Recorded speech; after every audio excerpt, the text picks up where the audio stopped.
ओम शांति। हम सभी ब्रह्मावत्स रोज भगवान के वचन सुनते हैं, उनके महावाक्य सुनते हैं। आप कहेंगे कहाँ से आए भगवान के महावाक्य? निराकार परमात्मा जो ज्ञान के सागर हैं, सत्य चित आनंद स्वरूप हैं, सर्वशक्तिवान हैं, पतित पावन हैं, सद्गति दाता हैं, वे ब्रह्मा तन में अवतरित हुए थे। उनके मुख से उन्होंने संपूर्ण ज्ञान दिया और ब्रह्मावत्सों ने वे प्रभु वचन सुने। उन्हें ईश्वरीय महावाक्य कहा जाता है, मुरली कहते हैं, उन्हें ज्ञान मुरली कहते हैं। ये मुरली जीवन दायिनी है। मैंने कितने साल मुरलियां सुनी हैं, 55 ईयर्स हो गए सुनते हुए। जीवन में रस भर दिया इन ईश्वरीय महावाक्यों ने, अमृत पान कराया रोज भगवान के वचनों ने, सारे सृष्टि के आदि मध्य अंत के रहस्य खोल दिए।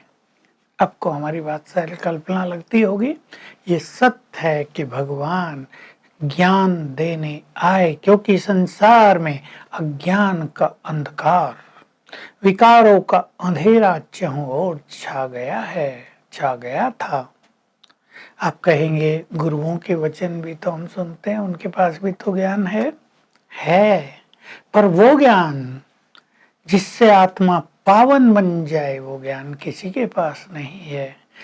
ज्ञान तो उपनिषदों में भी है, वेदों में भी है, दर्शनों में भी है, पर मिक्सअप इतना हो गया कि मनुष्य को क्लियरली समझ में नहीं आता मैं कौन हूं और भगवान कौन है, हम कहां से इस संसार में आए हैं।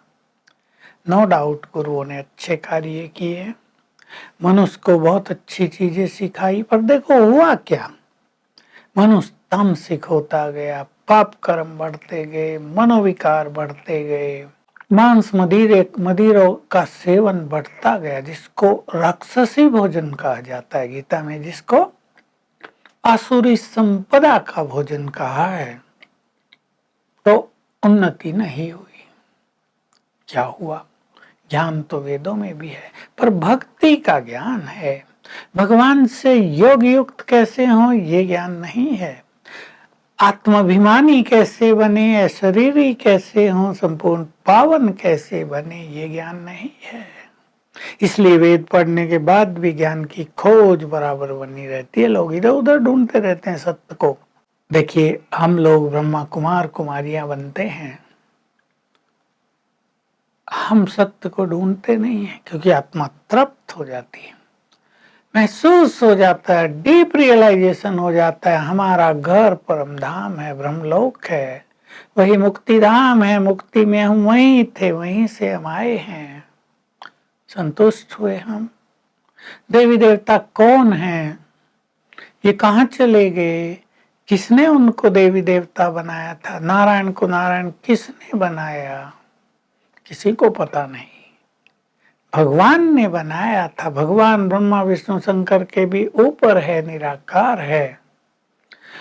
तो भगवान ने आकर हमें संपूर्ण और सत्य ज्ञान दिया, सरल शब्दों में दिया, उसको कॉम्प्लिकेटेड नहीं किया। ऐसा नहीं संस्कृत का इस शब्द का अर्थ ये है, इसका मीनिंग ये है, इसका भावार्थ ये है, इसका शब्दार्थ ये, इसमें उलझा दिया हो हमें।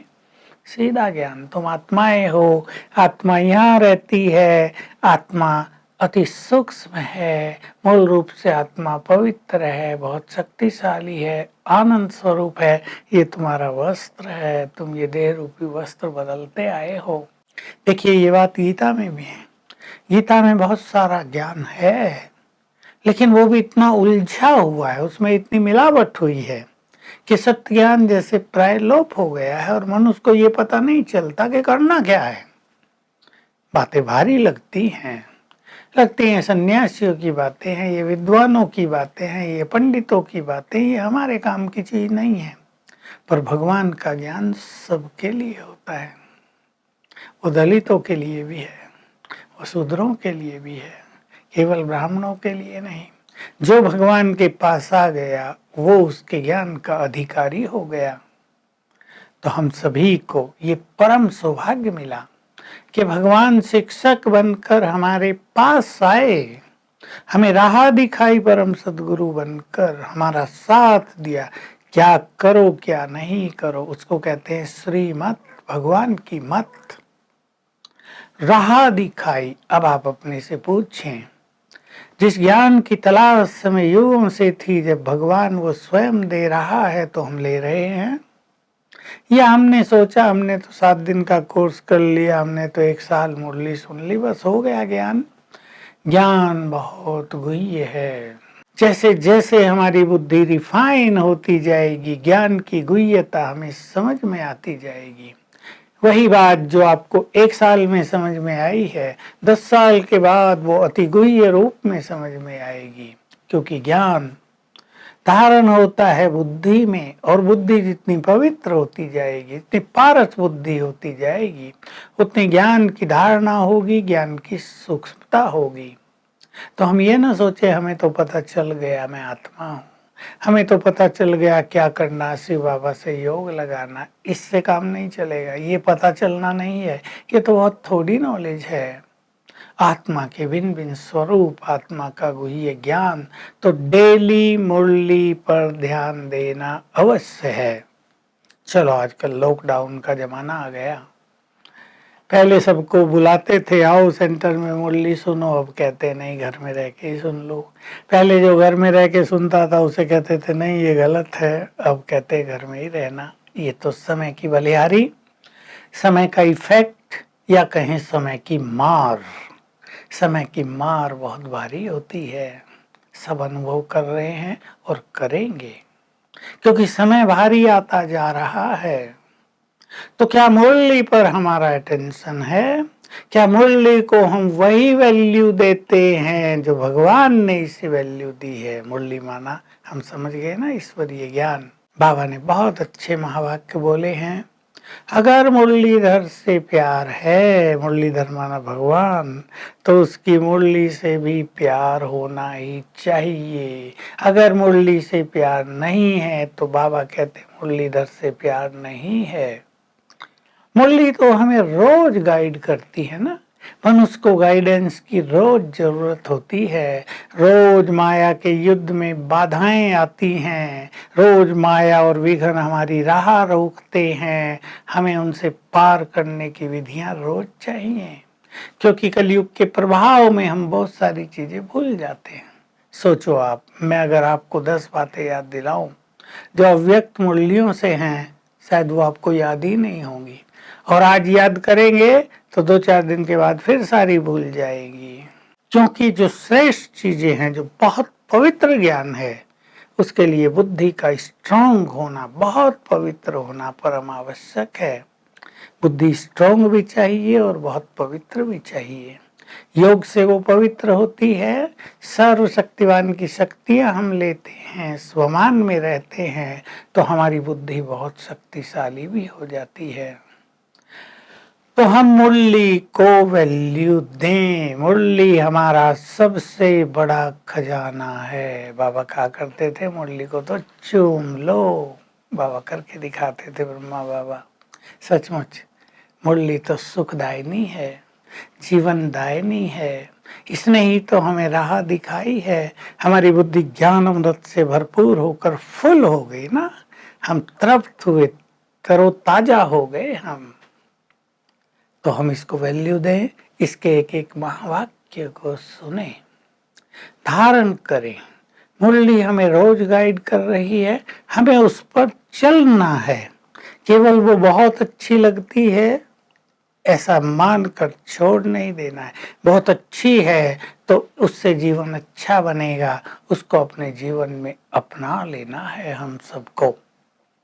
तो तैयार करें अपने को, और मुरली को धारण करने की विधि बाबा मुरली में ही सिखाते हैं। देखो बाबा का एक महावाक्य आता है हमेशा कि आत्माभिमानी होकर मुरली सुनो। जो बच्चे आत्माभिमानी होकर मुरली सुनेंगे उनको मुरली की सहज धारणा हो जाएगी। तो जब हम मुरली सुना करें, हम ये अभ्यास कर लिया करें बीच बीच में, कोई लगातार रटने की जरूरत नहीं। आप 1 घंटे में 10 बार याद कर लें, मैं आत्मा भकुटी की कुटिया में बैठकर कानों द्वारा भगवान के महावाक्य सुन रही हूँ। बहुत ही सुंदर अनुभव होंगे। 2, 4, 5, 7 दिन ये प्रैक्टिस लगेगी केवल कि हम अभ्यास कर रहे हैं, इससे कुछ हो नहीं रहा है। लेकिन अभ्यास करते करते इससे मुरली के साथ साथ मन आनंदित भी होता रहेगा। जैसे बहुत अच्छे वचन सुनकर, बहुत अच्छा म्यूजिक सुनकर, बहुत अच्छा सॉन्ग सुनकर हमें बहुत सुखद फीलिंग होती है ना। गीता के महावाक्य सुनकर भी हमें आनंद होता है। भगवान के डायरेक्ट महावाक्य सुन रहे हैं तो अगर सोल कॉन्शियसनेस में स्थित होकर सुनेंगे तो मन परम सुख और परम आनंद से भरपूर हो जाएगा।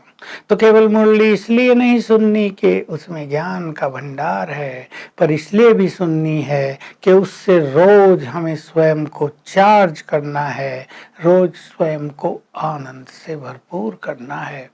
मुरली के ये महावाक्य हमें चार्ज भी तो करते हैं, सब जानते हैं। आप घर से सेंटर में जाते थे, फिर जाएंगे तो कितनी चुस्ती रहती थी सवेरे सवेरे, और मुरली सुन के आने के बाद यदि आप चेहरा अपना देखें तो बदला हुआ दिखाई देगा। उस पर एक अलौकिक खुशी, एक अलौकिक संतोष और अलौकिक शांति की छाप दिखाई देती है।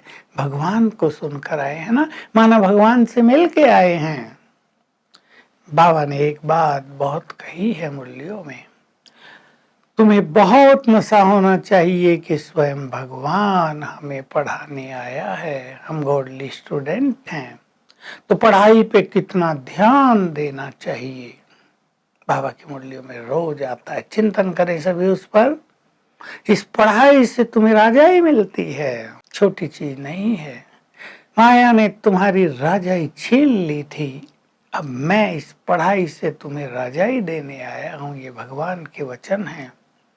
तो क्या हम राजाई प्राप्त करने के लिए मुरली में रस भरते हैं? सुनाने वालों का भी काम है मुरली में रस भर लेना, उसी रस से मुरली को सुनना, उसी रस से महावाक्यों का आनंद लेना। तो भगवान पढ़ाते हैं और हम गॉडली स्टूडेंट पढ़ते हैं। स्वदर्शन चक्र की बात रोज मुरली में आती है, रोज वही आ रहा है। बाबा हमें रोज स्मृतियां दिलाते हैं, मैंने तुम्हें राजाई दी थी, तुम देवता थे, ये भारत स्वर्ग था, भरपूर था, प्योरिटी, पीस, प्रोस्पेरिटी, आनंद, सुख, शांति सब यहाँ था। प्रकृति फुल थी, फुल सब कुछ दे रही थी, हमें कुछ लेना भी नहीं पड़ता था। अन्न भी नेचुरल रूप से उगता था, शुरू में तो हल नहीं चलाना पड़ता था, ये थोड़ा बाद में प्रथा शुरू हुई अन्न उगाने की। प्रकृति ऑटोमेटिकली अन्न उगा लेती थी। जो किसान हैं वो जानते हैं, जब समय आता है तो कई बीज अंकुरित हो जाते हैं, घास आपे उग जाता है, गेहूं आपने बोए या मक्की बोई, बरसात आ गई तो कई चीजें खुद ही उग जाती हैं। ऐसे प्रकृति में ये बहुत बड़ी शक्ति है, बीज तो पड़े ही रहते हैं, वो उगते रहेंगे और अन्न देते रहेंगे। तो ऐसी दुनिया की स्थापना स्वयं बाबा हमारे लिए कर रहे हैं। अब हम अपने से पूछें, पढ़ाई पर इतना ध्यान है? मैं एक बात खुद सोचा करता था शुरू से, क्योंकि पढ़ाई में अच्छी मेहनत करके आए थे, बड़े बड़े ड्रीम्स थे पढ़ाई के बाद बनने के, लेकिन ज्ञान में आए तो उससे बड़े ड्रीम हो गए। मैं सोचा करता था मैं उस पढ़ाई में अच्छे मार्क्स पाने के लिए कितनी मेहनत करता है। फिर देखा बहुत सारे कोर्सेज निकल गए, कंपटीशन हो गए, कम्पिटिटिव एग्जाम होने लगे। जब हम छोटे थे तो बहुत कम होते थे, तो देखा बच्चे कितनी मेहनत कर रहे, कोचिंग कर रहे हैं। हमारे स्टूडेंट लाइफ में तो कोचिंग का नाम ही नहीं था, थोड़े बहुत ट्यूशन, कोई कोई जो कमजोर बच्चे वो पढ़ा करते थे। तो कोचिंग कर रहे, रात दिन मेहनत कर रहे, बाहर जाके रह रहे हैं, घर से दूर रह रहे हैं, खाने पीने की भी दिक्कत है, मैं सोचता था कि एक अच्छी नौकरी पाने के लिए बच्चे कितनी मेहनत कर रहे हैं, हमें विश्व की बादशाही मिलती है, हम कितनी मेहनत कर रहे हैं ये हमें पता ही नहीं। जो मिलेगा ठीक है, स्वर्ग में जाना है वो तो चले ही जाएंगे। अपने बिजनेस में आप लोग कितनी मेहनत करते हैं, क्या भगवान जो बड़ा भाग्य देने वाला है, जो देने आया है, उससे भाग लेने में हम इतनी मेहनत करते हैं? तो पढ़ाई पे बहुत ध्यान देना है। मैं एक बात कहता हूं, उस पर सभी चिंतन करेंगे। स्टूडेंट बन जाओ, स्टूडेंट बन जाओ, भले आप बड़े हो गए। Student life is the best life. Student हो जाते हैं, सीखते हैं। बड़े हो जाते हैं तो कोई कोई अपने सीखने के द्वार बंद कर देते हैं। बुद्धि में एम रहता है, सब कुछ तो सीख लिया और क्या सीखेंगे।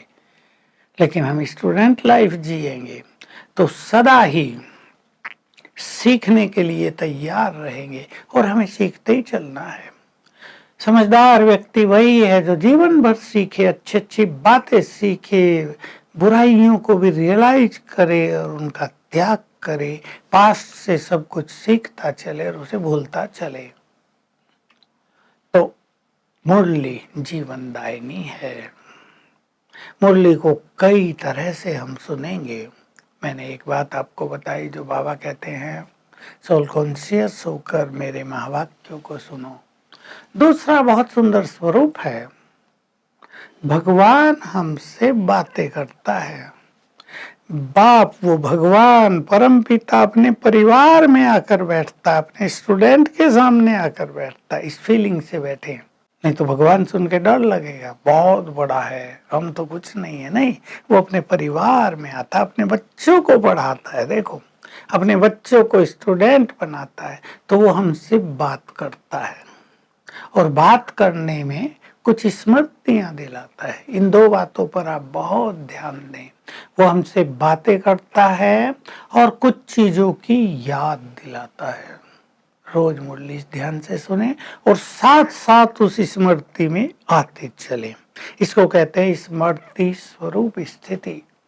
बाबा रोज याद दिलाएगा, तुम परम धाम से आए थे बच्चे, पहुंचे वहां।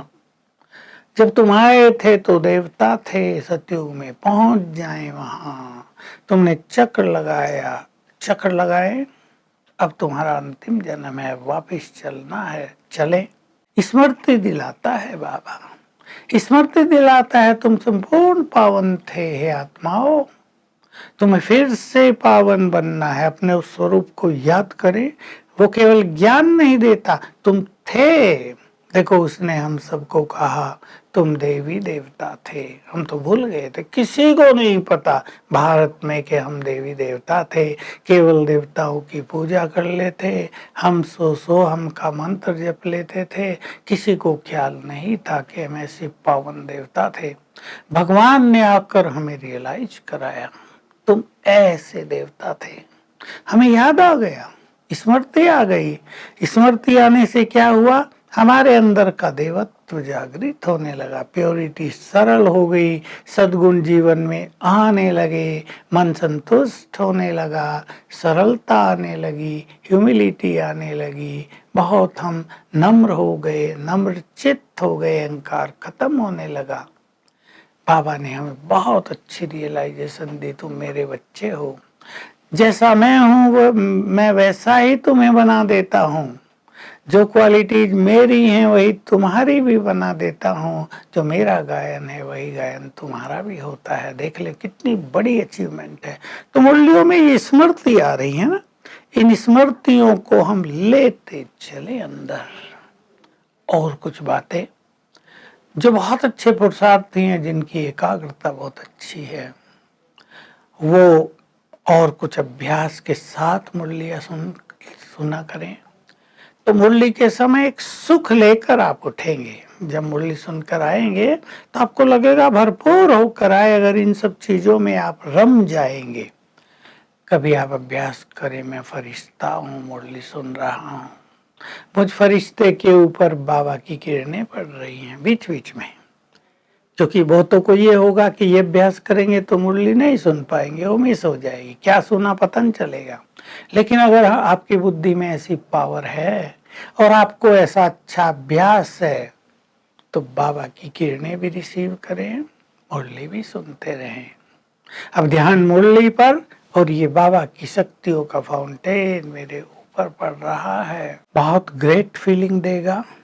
और जो बहुत पावरफुल हैं वे ये अभ्यास कर सकते हैं कि परम धाम में बुद्धि को स्थिर कर दें सर्व शक्तिवान पर, और यहाँ मुरली सुने।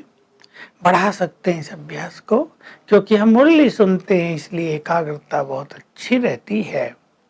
तो हम इस तरह से बिन बिन अभ्यास करते हुए बाबा की मुरली सुने और लक्ष्य रखें कि बाबा के महावाक्य ये सुंदर वचन सुनने से जो पास्ट के हमारे विचार हैं, जो पास्ट का कोई इफेक्ट होता है हमारे ऊपर, कल का परसों का, वो उतर जाए। रोज ये अनुभव करना है। तो ये ईश्वरीय महावाक्य हमारे लिए वरदान हो जाएंगे ना। नहीं तो बहुत लोग पास्ट के प्रभाव में जीते हैं। किसने कुछ कहा था, कोई बुरी घटना हुई थी कल जीवन में, कुछ और हुआ था। आप रात को भी मुरली पढ़ सकते हैं, तो उसके प्रभाव से उसका इफेक्ट जो आज हुआ है समाप्त हो जाएगा। और रोज सवेरे मुरली में बहुत रस लें। मैं मुरली सुनाने वालों को भी कहूँगा, रस भरें। क्लास में आपके भाई बहने आए हैं, क्वेश्चन आंसर करें, ताकि सबकी बुद्धि एकाग्र हो जाए। बुद्धि को एकाग्र करना ही टीचर का काम है। टीचर जितनी स्वमान में होगी, जितना योग का अभ्यास किया होगा, जितना मुरली स्वयं में धारण करेंगी, उतना ही मुरली के समय वाइब्रेशंस क्रिएट कर सकेंगे। तो चाहे भाई हैं, चाहे बहनें हैं, चाहे गीता पाठशाला पर हैं, जो भी माताएं भी मुरली सुनाती हैं, वो मुरली के समय वाइब्रेशंस भी क्रिएट किया करें, ताकि वो समय लगे सचमुच अमृत तुल्य समय है। आत्मा इंतजार करती रहे कि कब फिर हम मुरली सुने। मुरली के बारे में दो चार बात और। कई लोग सोचते हैं हम मुरली को बहुत बार पढ़ें, बात तो अच्छी है। अगर आपके पास समय है तो आप पढ़ लें, लेकिन अगर आप बुद्धिमान हैं तो 2 बार पढ़ना ही काफी है। उसको आप पिकअप कर लेंगे, ग्रहण कर लेंगे अच्छी तरह। बात यह है कि एक एक महावाक्य जितना गहरा है, उतनी ही गहरी छाप आपके ऊपर पढ़ती चले। आप ऐसे ही पढ़ के पूरा न कर दें कि पढ़ ली हमने तो मुरली 15 मिनट में हो गया हमारा तो काम। नो, जो गहरी मुरली हैं, जो नशे की बातें हैं, जो डीप सीक्रेट्स हैं मुरलियों में, डीप सीक्रेट रोज आते हैं साकार मुरली में भी, उनका स्वरूप बने, उनको अंडरलाइन करें, उनको अच्छी तरह नोट करें। जो मैंने आपको एक बात कही कि स्टूडेंट बन जाएं, तो भगवान की दृष्टि हमारे ऊपर रहेगी। अपने अच्छे स्टूडेंट्स को देखकर जो सुप्रीम टीचर है वो बहुत प्रसन्न होता है। तो हम इस चीज का ध्यान दें कि हम अच्छे स्टूडेंट बने। सोचो किसके? भगवान के अच्छे स्टूडेंट। छोटी बात नहीं है। उसकी दया के पात्र बन जाएंगे, उसकी दृष्टि के पात्र बन जाएंगे, उसके प्यार के पात्र बन जाएंगे।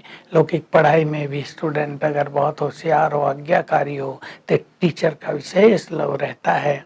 हमारे ऊपर भी भगवान का विशेष प्यार रहेगा।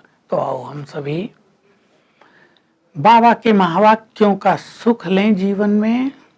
इन महावाक्यों से अपने विचारों को प्रतिदिन महान बनाते चलें, अपने ईश्वरीय नशे को बढ़ाते चलें, अपनी एकाग्रता को बढ़ाते चलें। तो ईश्वरीय महावाक्य सचमुच हमें अमर बनाने वाले हो जाएंगे। ओम शांति।